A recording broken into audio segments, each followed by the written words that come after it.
First இந்த மாதிரி பார்த்தீங்கன்னா, கொஞ்சமாக வந்துட்டு பலாக்காயை வந்து இந்த மாதிரி வந்து கட் பண்ணி எடுத்துக்கோங்க.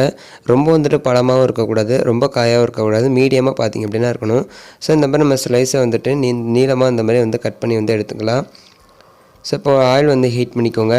ஆயில் நல்லா ஹீட் ஆனதுக்கப்புறமா போடும்போது நல்லா மீடியம் ஃப்ளேமில் வந்து வச்சு தான் போடணும். ஸோ இப்போ நம்ம எடுத்து வச்சுருக்க, அதாவது கட் பண்ணி வச்சுருக்க பலாப்பழத்தை நம்ம இது கூட வந்து நம்ம சேர்த்துடலாம். சேர்த்து இதை நல்லா வந்து பொரிய வச்சு நம்ம வந்து எடுக்க போகிறோம். ஸோ இதை நம்ம ஃபுல்லாக வந்துட்டு மீடியம் ஃப்ளேமில் தான் வச்சு பொரிச்சு எடுக்கணும். ஸோ ஹை ஃப்ளேமுக்கு மாற்றிட்டோம் அப்படின்னா வெளியே வந்துட்டு கருகிடும், உள்ளே பார்த்திங்க அப்படின்னா சாஃப்டாக இருக்கும். ஸோ அதனால் மீடியம் ஃப்ளேமில் வச்சு இது ஒரு 5லேருந்து 10 நிமிஷம் வரை நம்ம வேக வச்சு எடுத்துக்கலாம். இந்த பலாப்பழம் வந்துட்டு வேகிறதுக்கு கொஞ்சம் வந்து டைம் எடுக்கும். ஸோ அதனால் இந்த மாதிரி கொஞ்சமாக ஆட் பண்ணிவிட்டு மீடியம் ஃப்ளேமில் வச்சு ஒரு 5லேருந்து 10 நிமிஷம் வரை இதை நல்லா வந்து நீங்கள் வந்து வேக வச்சு எடுத்துக்கோங்க. ஸோ கொஞ்சம் வெந்ததுக்கப்புறமா இதை திருப்பி போட்டு எல்லா சைடுமே டார்க் அண்ட் ப்ரௌனாக வந்துட்டு நல்லா வந்துட்டு வேக வச்சு வந்து எடுத்துக்க போகிறோம். இது டோட்டலாகவே பார்த்திங்க அப்படின்னா வேகிறதுக்கு ஒரு 10 மினிட்ஸ் பார்த்திங்க அப்படின்னா நல்லா கோல்டன் ப்ரௌன் ஆகி பார்த்திங்க அப்படின்னா வரணும். ஸோ கலர் வந்துட்டு கம்ப்ளீட்டாக வந்து சேஞ்ச் ஆகணும்.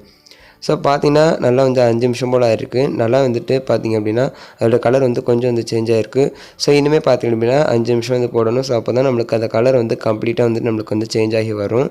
ஸோ இந்த மாதிரி வந்து மிக்ஸ் பண்ணிவிட்டு எல்லா பக்கமும் திருப்பி போட்டு இந்த அளவுக்கு டார்க் அண்ட் ப்ரௌனாக வந்துட்டு எடுத்துக்கோங்க. பாருங்கள், இப்போ இதை வந்துட்டு வேறு ஒரு பிளேட்டுக்கு ட்ரான்ஸ்ஃபர் பண்ணிடலாம். அவ்வளோதான் ஃப்ரெண்ட்ஸ், ரொம்பவே சிம்பிளாக ஈஸியாக வீட்டில் வந்துட்டு பலாக்காயை வச்சு எப்படி வந்து சிப்ஸ் செய்யலாம்னு சொல்லி பார்த்தோம்.